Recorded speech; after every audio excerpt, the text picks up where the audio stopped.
మన రక్షకుడైన యేసుక్రీస్తు నామములో అందరికీ వందనాలండి. ఈరోజు దేవుని మాటలు విలాపవాక్యములు 3వ అధ్యాయము 44వ వచనము. మా ప్రార్థన నీ యొద్ద చేరకుండా నీవు మేఘము చేత నిన్ను కప్పుకొని ఉన్నావు. దేవుని బిడ్డలారా, దేవుడు కొంతమంది ప్రార్థన వినటానికి ఇష్టపడడు.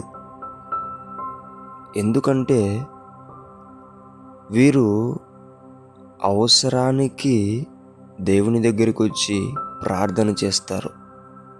అటువంటి ప్రార్థన దేవుడు వినడు. ఇంకొంతమంది మందిరానికి వెళ్ళి వాక్యం వినకుండానే నాకు ఆశీర్వాదాలు కావాలని మొరపెడుతూ ఉంటారు. అటువంటి వారి ప్రార్థన కూడా, వాక్యం వినుకోకుండా ఉండేవారి ప్రార్థన కూడా దేవుడు వినడు. ఇంకొంతమంది ఎలాంటి వారు ఉంటారంటే, హృదయము నిండా పాపపు ఆలోచనలు పెట్టుకొని ప్రార్థన చేస్తారు. ఇటువంటి వారి ప్రార్థన కూడా దేవుడు వినడు.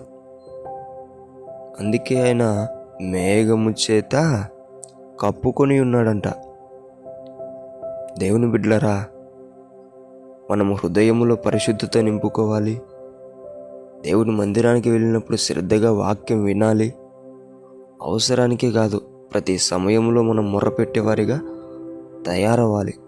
అప్పుడే దేవుడు మన ప్రార్థన వింటాడు, మన ప్రార్థనలకు జవాబులు ఇస్తాడు, నిన్ను కూడా తృప్తిపరిచేవాడుగా ఉంటున్నాడు.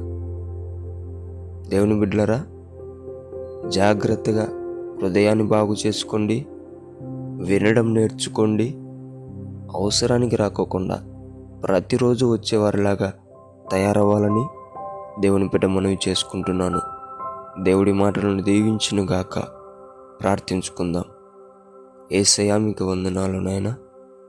తండ్రి, నీ బిడ్డలు ప్రార్థన వినపడకోకుండా ఎంతోమంది ఉంటున్నారేమో నాయన. వారందరితో నీవు మాట్లాడినందుకు నీకు వందనాలయ్యా.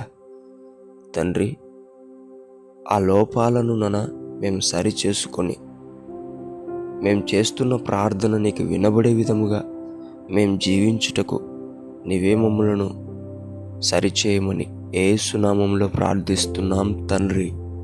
ఆమేన్.